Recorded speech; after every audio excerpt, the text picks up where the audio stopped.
Ito pa mga bossing ko, ang isa sa mga pinakamaswerte na pinaniniwalaan ko mga bossing. Once na ikaw po ay maraming barya, mas maraming blessing ang darating. Kaya kapag ikaw may barya, huwag mo na itong gagasusin mga bossing.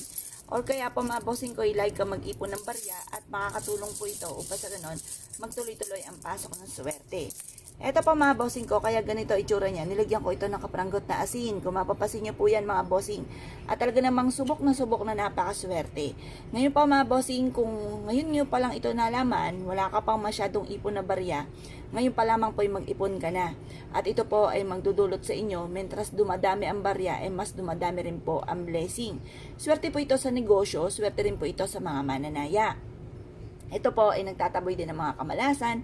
Ang mga silver nagtataboy ng kamalasan sa mga tao may bad intention po sa inyo. Ganun din po mga bossing ko, ang kulay gold naman mga bossing ko ay sumisimbolo ng kasaganahan. Ang rose gold